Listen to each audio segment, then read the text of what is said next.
How many bracelets does he have? Who, Chino? Yeah.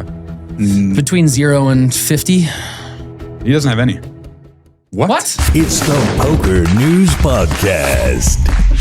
Hey, ladies and gentlemen, welcome to the 978th episode of the PokerNews Podcast. I am Chad Holloway, joined by Ben Ludlow and Mike Holtz at Level 9 Studio, very early in the morning. We're like midway through the 2026 WSOP, but we're still going strong, gentlemen. Yeah, I know there were things that happened in life before this World Series. I just don't remember. Like, I don't know if there was time before this. Like, I feel like I've been in this World Series forever. My brain's... Yeah, we're at that point. This is the halfway point. You know, this is the moment. This is where we start to lose it. Yeah. In a good way. For Mike, though, it's got to be, you won a bracelet. You can't have a bad summer from here on out, right? It's true. So, like, imagine you didn't win that. This summer would be even... Yeah. Anyway, come on down to the World Series of Poker where everyone has a great time, especially if you win a bracelet. Yeah. Winning a bracelet does sound cool. Basically, it's horrible unless this happens, and it's still horrible. Everyone loves it. No, it's been great. Horrible. No, I was joking. No, the World Series of Poker is absolutely sick. Like, legitimately, like the coolest shit ever. That's such a good insight, dude. Thank you. It is. We've got a good episode. We're going to talk about a player who was kicked out of a World Series of Poker event. We're going to talk about the largest pot in high-stakes poker history. Rampage is up big time in some cash games. He is on a rampage. We're going to talk about other bracelet winners, including Calvin Anderson, who has won 2. We got Joey Couden defeating Shaun, Deeb, Marco Johnson, Zach Gruneberg, and also Joao Simao. We'll update you on the current WSOP Player of the Year leaderboards. And then we'll talk about some FanDuel and Think Jerky. This episode, of course, sponsored by FanDuel Poker. Gentlemen, let's talk about this player who got kicked out. It was in the 3K 6 max, I believe. Nick Schulman put out a tweet saying the player took the unprecedented route of just kicking back, lighting up a smoke, and refusing to put it out. I don't know, you guys seen this video, I assume? It's fucking awesome. Let's show the video first. Check it out. Chamou tudo isso de segurança. Nossa senhora. Os meus da cara tá ali. Ho paura che sia pistola sparata. Não vai fumar aqui adentro. Tá bom. Ok. Acabei de resolver problema. Vediamo dove la spegne.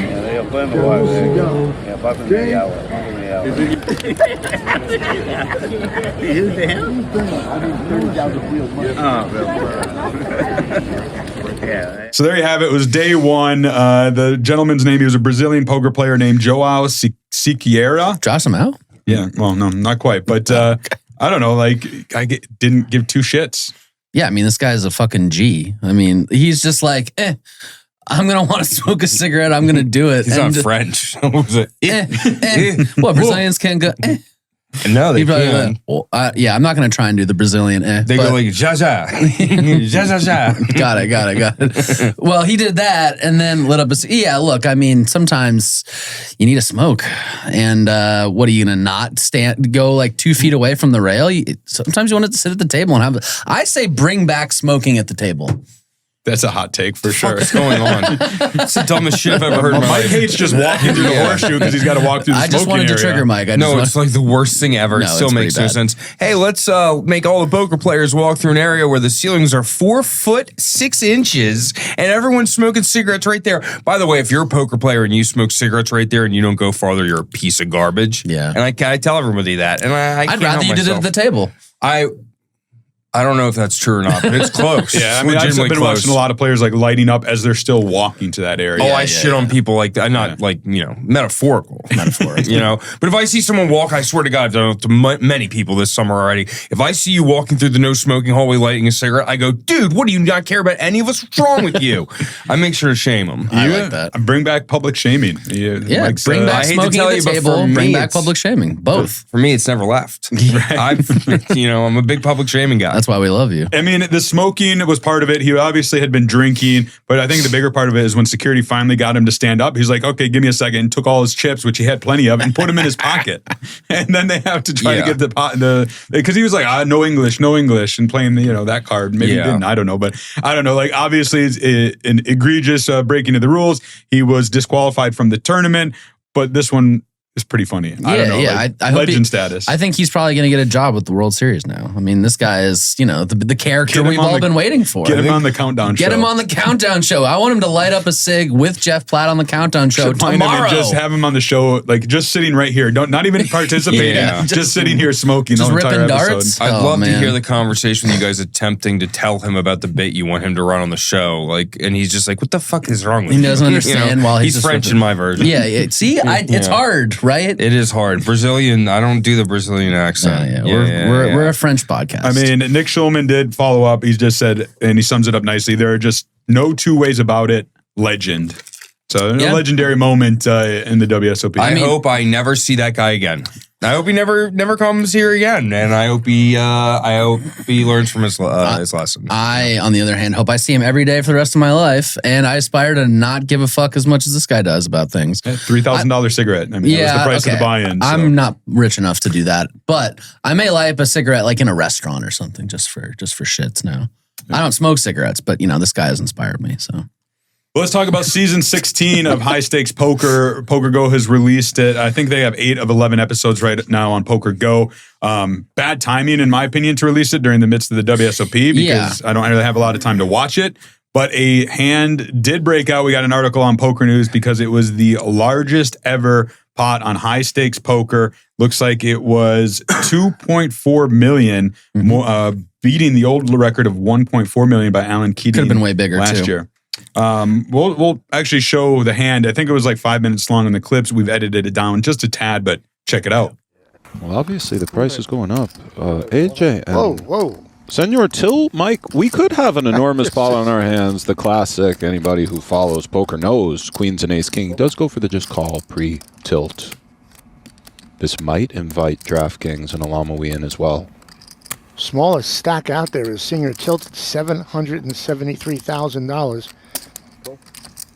Kalish calls. Here we go. Season 16 of High Stakes Poker. $400,000 pot before the flop. Cards into the big pots. If you could have your cards I back wish I and had put 2 100 in, cards. are you doing it? Sure, off the top of the deck. Queen A6. Diamonds and the bottom pair working for Kalish. Middle set for Santos. Big slick for Tilt. This is real bad for Senor Tilt. Santos bets 125 dimes. Tilt calls. All in. He's all in. Wow, okay. 948,000. Think about 900.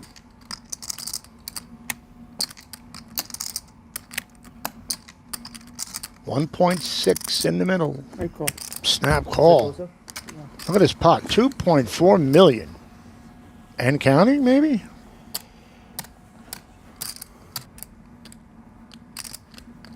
What have you bluffed, Kalish? I've played with you for 2 full days, and I have never seen you confidently put all your chips in the middle without the stone fucking nuts. Let me think about what you have. I fold. Is that over set? So you got anything? Yeah. Nice hand. Wow. That's a Twice. fuck, It's that's a big fuck, pot. Pro bowl. Twice, That's a fine. fucking Once, pro I don't fold, care. huh? Twice, I like that thrice. shit. I'm okay with anything. I'm not trying to like nail something nasty on you twice, on a run twice, at once. That's twice. fine. Twice. Yeah, we'll go twice. Biggest pot in the history of High Stakes Poker. That's not ideal. It's beatable. Jesus, Santos. Just a set, huh? That saved me a lot of money.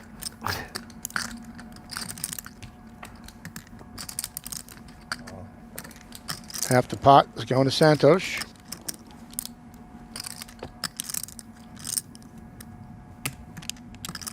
Half of the largest pot in high stake history.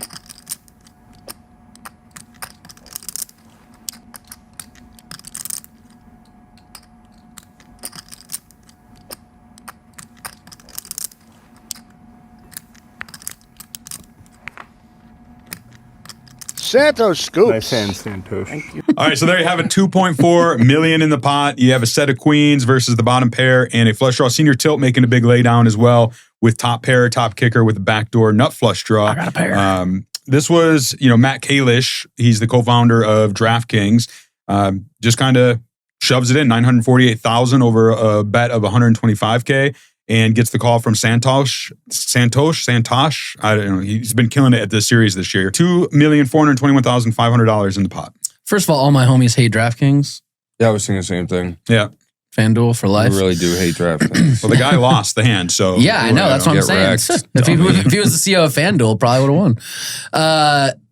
I am relieved that we talk about these biggest pot in high stakes poker history, biggest pot in this history. Finally, one that's not a goddamn chop. Yeah, seriously. Every time we do this, it's we ran it 4 times and we chopped it up. It's the biggest pot in history. I'm like, no, the only winner there was the casino taking rake. Finally, at least someone scoops this. But yeah, I mean, this could have been even bigger. That guy, Senior Tilt, who is seemingly a mega whale, folded top pair, top kicker, and had a whole hand funeral about it on the flop. So we probably could have gotten a $3.6 million pot if he wasn't such a puss. But yeah, hey, look, 8-6 of diamonds, pair and a flush draw. You can pretty much do whatever you want with a pair and a flush draw. Sometimes you run into a set and he lost. But, like I said, he founded DraftKings and he's got some of my money, so he'll be all right. Big pot, Santosh. So Santosh, I think, has won a bracelet this summer already. 50K no limit. Yeah, and just finished runner-up to Joao Simao, which we'll talk about in a minute, in the 50K PLO. Yep. Yeah. And he's already won 3 bracelets? He's won 2 now. No. 3. 3 now. 3, really? 3 now, I think. Because he won the 250K last year, and then he won the 50K. Yeah, he got 3 bracelets. Oh, now. wow. I didn't realize he had one before that. Psh, what a ledge. Yeah, he's crushing it. I think he's clearly atop India's all-time money list, according to the Hendon Mob. And just, I haven't had money interactions with him. I know he's going to be at this charity event coming up this weekend, so hopefully get some face-to-face. But from what I can tell and what I see on the live streams, seems like a pretty fun, kind of chill guy. Hey, do me a favor. If you haven't already, click the subscribe button. We're trying to get to 100,000 subscribers by the end of the summer. That's 3 episodes from the WSOP every week. Do me a favor right now. Click subscribe. Speaking of big winners, let's talk about Ethan Yao, Rampage. Right. He's been on a rampage, as Ben had alluded to. He's up more than $1.3 million in WSOP high stakes cash games.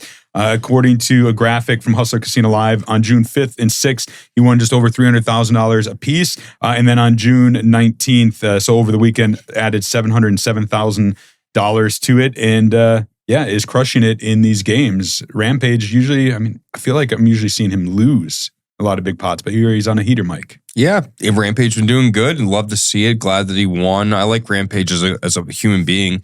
And now he's on a rampage like Rampage Jackson, step in my cage. Oh, shit. And Kick streamer. Indeed. And he's doing great. I'm glad to see it. Love to see him win. Played some great hands.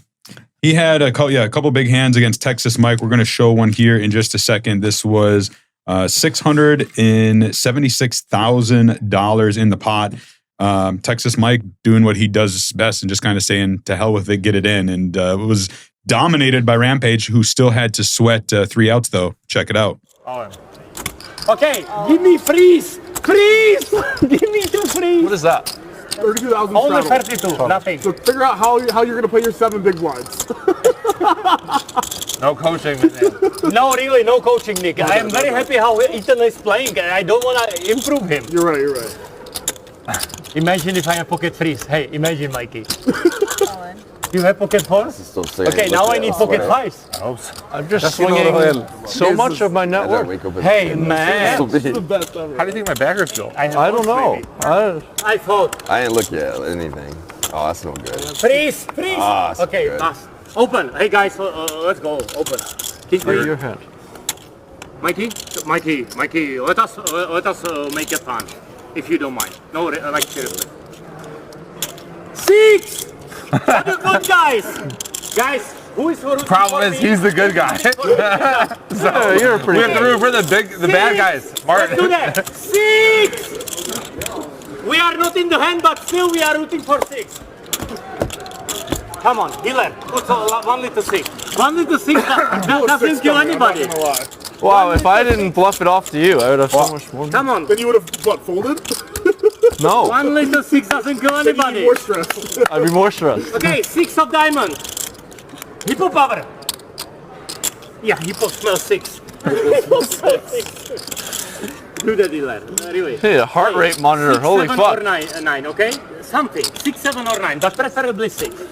Guys, that's what 10, 8. Not like that. This is so boring to put it on the river.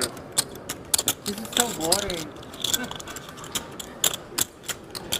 It's so close. So there you saw it. Rampage gets it done. But I mean, I love Texas Mike. Very entertaining. I think I want him on the show. He doesn't do a lot of media, but just jamming, just going all in with that King 6.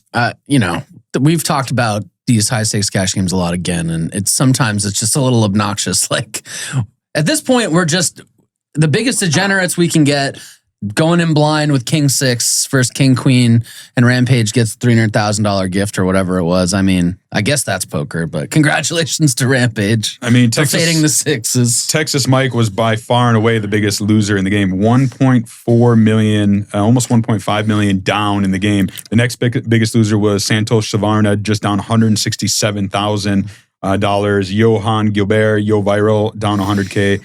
And then Rampage, the big winner, $707,000. Martin Kabrhel actually won $685,000. Nick Airball, $354,000. So, I mean, it's pretty much just chopping up Texas Mike's money there. Yeah, that's poker these days. Chopping I think up Texas Mike's money. This might have been the game where afterwards Texas Mike put out a tweet. I don't know if you saw that about Martin Kabrhel, right? Was it about Kabrhel? I mean, it was about being sniped, right? Yeah. He was saying Martin Kabrhel's fine for the game and yada yada. Yeah. Yeah, I did see it. I mean, I don't know if I agree with the Martin Kabrhel part for sure. I mean, I think that Texas Mike's exaggerating him bringing new eyes to the game or new players to the game rather. But as far as the rest of it goes, I mean, he's right. I mean, it is like that is, I mean, what Ben alluded to. It's what high stakes poker on television has become. I mean, or streaming. It's like a bunch of dudes, a few dudes trying to snipe on a whale, and then people giving away money, and then a couple like Wolfgang Rampage celebrities, and everyone's just got too much money for their own good. I really, really miss the days where people had their bankroll on the table, where like the money meant something, and it was like you watch Jamie Gold having a decision against Sammy Farha, where he's begging him. He's like, Sammy, you've taken enough of my money, man. Come on, what are we doing here? I'm gonna call all of it. Come on, it's all my money. It's like that's not happening here. Rampage is like, come on, man, I need this Pokemon card. Like, you know what I mean? It's just there's not the same stakes. Like when I watch high stakes poker, every episode was like it was like holy shit. Like this is like you could tell the money meant it. When David Benjamin had the hand against Cirque du Soleil guy. Guy La Liberté. And you look at David Benjamin and you can tell that his body temperature has dropped 4 degrees, and he's just like, I'm going to lose every dime I've ever had. And he makes a deal with Guy where they take their money back, and he's so relieved. It's like these moments were huge. These were like, this was like palpable energy, and now it's just like, I got King 6, let's run it. You know, and it's to me, it's like, I'm not trying to shit on Texas Mike or anything. Texas Mike's super rich. He can play however he wants to. Nice guy. Played with him a few times. I like Texas Mike. Yeah. But as far as like, man, I even miss like the Garrett streams, honestly. Like Garrett was bringing real poker. You know, it was great to watch. I want to watch real poker. I want to watch the money matter. I want to watch, different characters than we have currently. And I don't know if that's just me being like a little baby about it, but that is how I feel. Yeah, no, that's why I've always gravitated to tournaments, because even if you're Santosh or someone who the money doesn't matter, whatever, you're playing for the win, like you don't care about second, third, you can't like fake it. Like you have to play well. You have to try and win. There's a competitive aspect where it's not just, well, let's just go all in blind and see what happens. I haven't looked yet. It's only $1 million. I'm so rich. Yeah. And I really like what you said about, back in the day, every hand felt like it mattered. Like the bankrolls are on the table. People's dream was to take a shot on high stakes poker and get there. They were grinding in these tournaments so they could get that spot to try and play on this, as opposed to just the same 8 guys, trading money back and forth and writing off their taxes or whatever. So the high stakes poker, even now, but especially back then, was a very intimate affair, and you had the cameras that could focus on one player, right? And live streams, it's fine, but like if you're all in, I'm still seeing the 2 people on the side of you that are just sitting waiting for the next hand, right? And it just, to me, makes it feel less intimate, right? It's a live stream product versus an edited, polished, cast, TV stream type of thing. No, I think you make a great point. Actually, now that I'm thinking about it, I think the problem is the streaming aspect rather than than having a polished product. The polished product just looks and feels so much better, and like having storylines and stuff. Yeah. Speaking of storylines, WSOP, I thought we were going to have some storylines. That's what we were focused on. Jeff Platt, what happened to that? We got one, Martin Kabrhel. I mean, that's the go-to. I will cut you all. Let me say this about Kabrhel. Because I've had people who aren't in poker who have gotten a taste of Kabrhel and actually do like him. So I do think, but hear me out. A taste of Kabrhel? Well, I say that because we're getting force-fed him day in, day out. We see him day in, day out. You guys it's hard to swallow this guy. You're playing in the tournaments with him and hearing him, right? So like such a spitter. But if you only see Martin Kabrhel in one viral clip as a casual poker person or something, you might actually be like, oh, this guy is funny. He's entertaining. He's different. I do like him. Yeah. Right? Because you're not exposed to him day in, day out. So I do think there's appeal to a casual fan. I had a few friends be like, hey, have you heard of this guy? Have you seen this guy? I just saw this clip with him. He seems funny. So that's kind of the difference for me. Yeah, it's like 100%. It's like Trump, man. It's like, all right, this guy's. Wouldn't it be hilarious if this guy was president? And then, like, 2 years later, you're like, all right, like I get it. Yeah, I've seen enough. Like, I promise you, I'm going to say this, and people at home are going to be like, Mike Holtz is an idiot, and he's wrong. But I'm telling you, 100%. 80+% of the tables I play at, people are saying, this is the best table I've ever played at because I come and I sit down and I talk and I'm having fun with everyone. I'm making fun of myself. I sit at the table goes from nobody talking to everyone's talking. I have had so many tables this summer that were funnier and better than anything I've seen from Kabrhel on any of this stuff. I had a table with a listener of the podcast, the one lady, Arya Stark is her name on the app. I can't remember what it is. Older Asian chick, older. She's like in her late 40s. The girl that said I cussed a bunch at Resorts World. Yeah. Anyway, I had a table with her. Yeah, funny. She's hilarious. Yeah. We had a table. We were all laughing. Everybody around us is quiet. We're hysterically laughing. Everyone at the table. Bring some cameras over to my table. I'm just telling you, there is other people out there that are funny who aren't yelling about, oh, my hippo over here and Casino Royale. It's cool for a time and it's cool for the clips and everything, but like, there's other characters in poker who are funny. Bring them over to DePaulo's table. Bring them over to Nick Palma's table. They're having I saw Nick Palma had his whole table in stitches. Yeah. 8 people all laughing hysterically. And I looked over and I was jealous. I was like, God, that must have been a good joke. Like, we're at the moment now where we're saying we need more Nick Palma. Mm-hmm. What has happened to us? 100%. What the fuck is going on? He's real. The one time I roll up on Mike's table, was to deliver him this Think Jerky, and he literally had his hat down and was looking down at his phone like this. Well, it was that was right. The table was way introduced to me by then. Listen, do you think? Okay, you want me to reveal that? You want me to pull the fourth wall down? I knew you were coming with the jerky, and so I did that on purpose to make a better reaction, Chad. Right before that, we were all hamming it up. Cut you would have ruined it, promo. motherfucker. Yeah. Let's talk about some bracelet winners here because there have been some big ones since we've dove into it. Calvin Anderson, foremost among them, took down 2 bracelets in just a few days span. First, the event number 48, $10,000 Raz Championship, 155 runners. He took that down for $357,000. Second time he's won this event. And I do believe, based on Cash's and the PokerNews article, says that Calvin Anderson becomes the most winning Raz player in WSOP history. Razziest man of all time. He's the most Raz you can possibly I haven't razziest. I haven't seen a razzier person. That was his 6th bracelet, and then a few days later gets number 7 in the $10,000 Horse Championship. So he's winning these big-name, tough field events, defeats Josh Aryeh in heads-up play, takes that one down for $413,000. Calvin Anderson, one of the best mixed game players of all time, obviously. I mean, the guy's won 2 Raz bracelets, has a lot of experience, bunch of bracelets. I mean, guy's a crusher. Where do you think he ranks on WSOP Player of the Year race right now? I don't think he's even top 10. Let me think about it. Because it's a 10K, 41 buy-ins. What he got 43 buy-ins for that.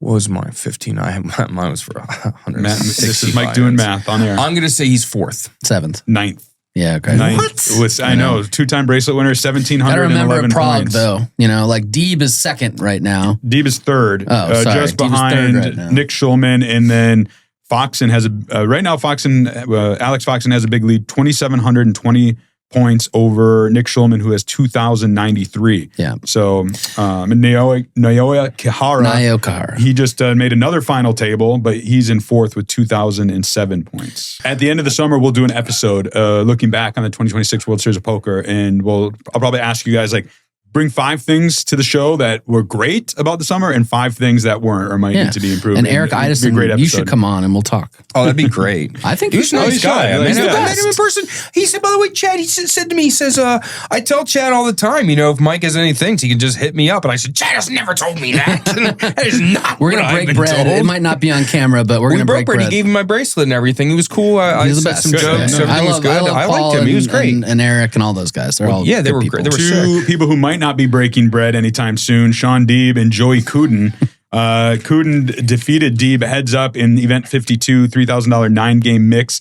Deeb, finished runner-up a couple times, I think, in Prague, and now he gets a runner-up here. This one hit pretty hard. I seen he was on the Countdown show with Jeff and David Williams and kind of explained why he didn't shake hands, and there seemed to be some bad blood between these two, that some stuff didn't get shown on the stream in terms of what Couden was saying or doing to Deeb. Deeb obviously is a big personality, but very frustrated, I think, to finish runner-up here and get denied yet another bracelet, even though, Ben, like you said, he is currently 3rd in the Player of the Year race.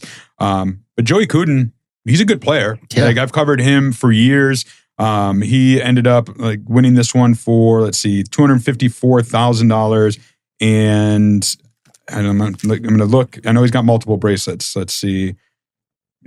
Fill the air. We're third WSOP bracelet. Okay, we're all really competitive people, right? Like, let's not make more drama out of this than needs to be. And obviously, Deeb was pissed that he lost, and Joey's talking shit, running well, heads up, and there's some bad blood. Of course, Mike didn't make any friends playing his bracelet table. I made multiple friends actually. Almost every person on that table. I meant more Maurice. You didn't make more. Yeah. I made a bunch of friends actually, Ben. So how about that, dumbass? My bad. Anyway, the point is we're all really competitive people. Jalen Brunson and Wemby didn't shake hands after the finals because he beat his ass. It's just everyone gets salty when they lose because we're all competitive and we want to win.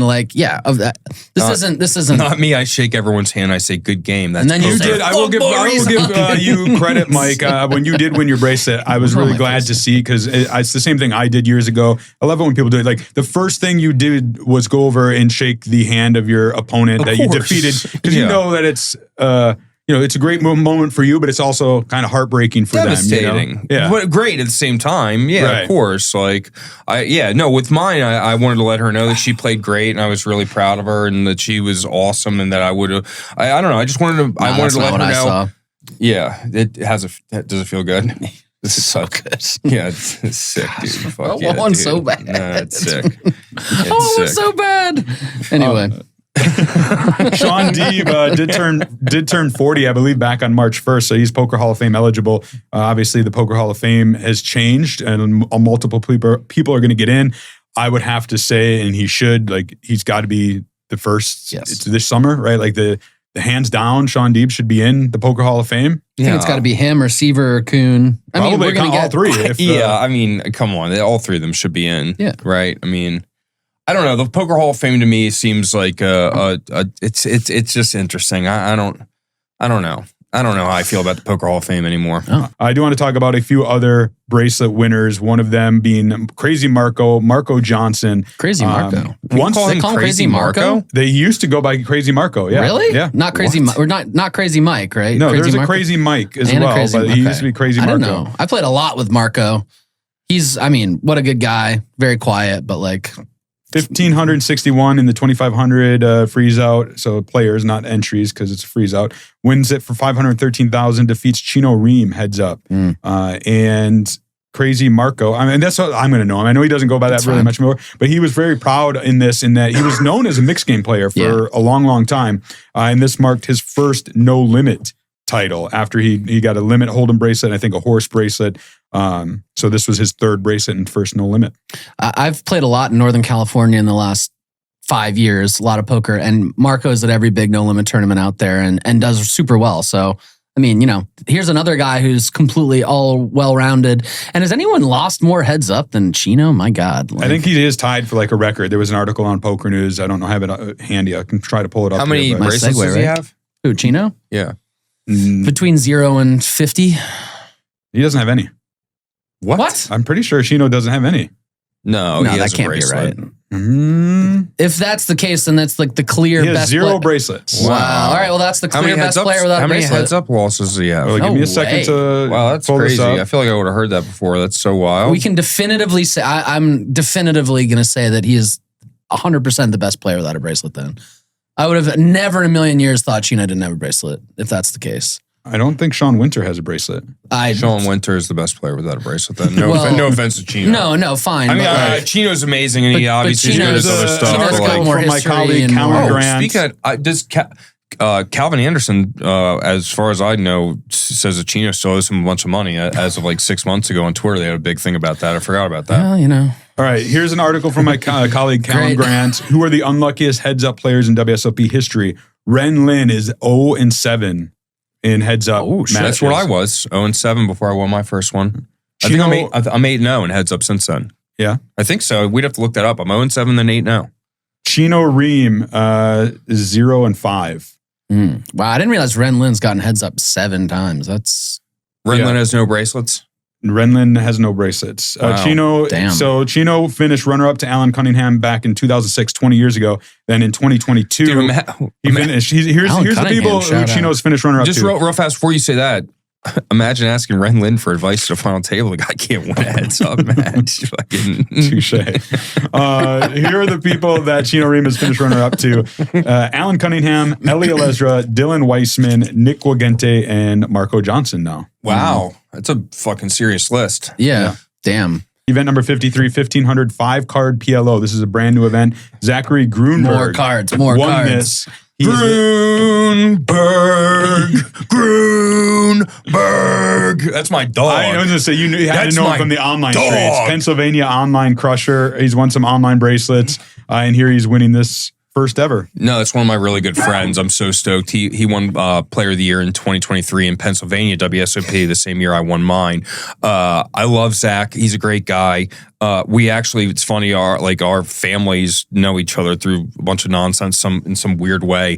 And I'm so stoked for Zach. It's so sick. Madsen won 1, Gruneberg won 1, Holtz wins 1, Ludlow.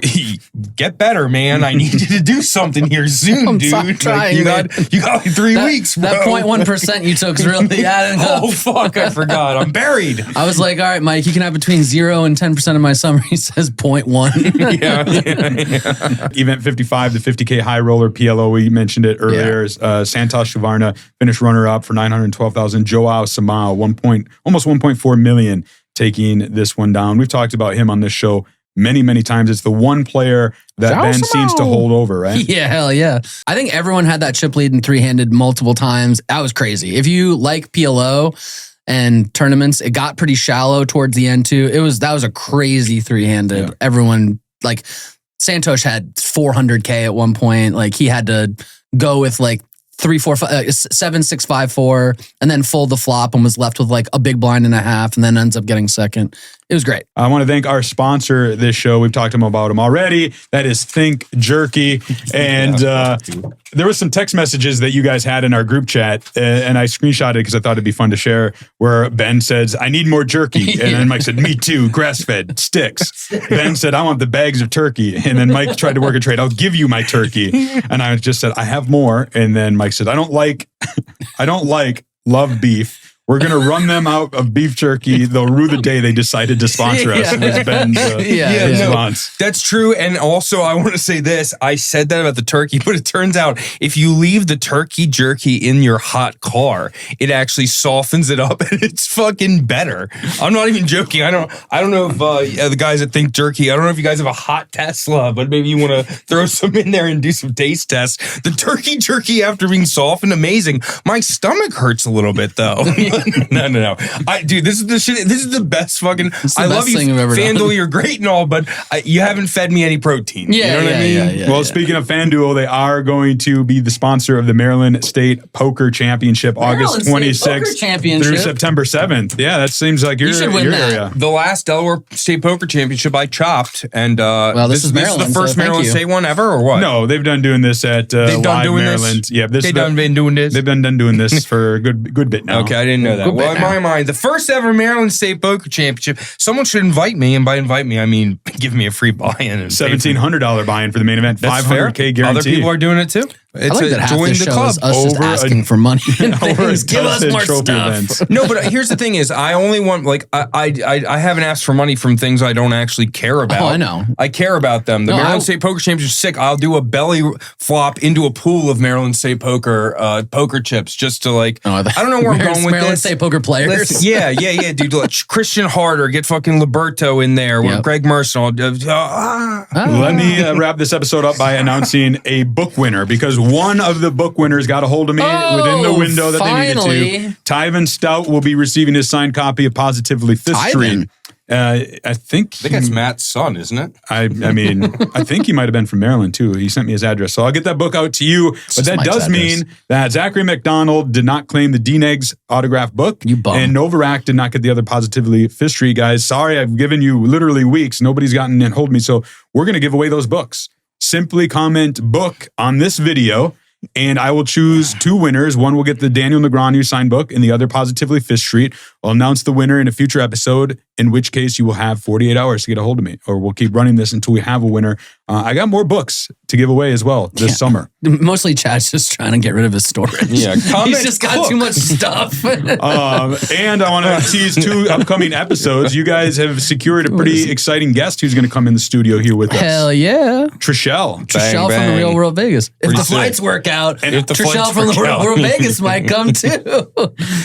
Daniel Day-Lewis is going to be there. Niche reference. Very niche reference. I didn't get it until I watched it. And then that was really funny. I know her from The Traitors season 2. Yeah. So cool. Yeah. I watched that whole thing with Jeff. We watched every episode when it aired live when it popped up on Peacock. She has been around the poker world for a long time. She's here at the 2026 World Series of Poker and will join us in studio. And then also, I'm excited because Thursday's episode, we're not going to be in the studio here. We're going to go over to the Wynn. And we're going to do a special Wynn Summer Classic episode. We won't talk WSOP at all. Be all Wynn Summer Classic. We'll go over some of the big winners. Just kidding. I'll talk to Andrew Ormsby, who's now running the show over there. Probably try to grab a couple other interviews. And I don't know, I'm excited to get over to the Wynn. It'll be my first time this summer. Yeah. I think I went there the day one because they had a little bit of overlay. But since then, I've been all WSOP, and I love the WSOP. But the Wynn takes good care of us 11 months of the year when we're not, in the middle of the summer. They do a great job in the summer too. So excited to go highlight them, and probably the best place to play in the country. So I'm excited. Yeah, no, it's the best place, I think. Yeah. I've played over there a few times this summer after I won the bracelet. Now that I'm trying to get some free WSOP Player of the Year money,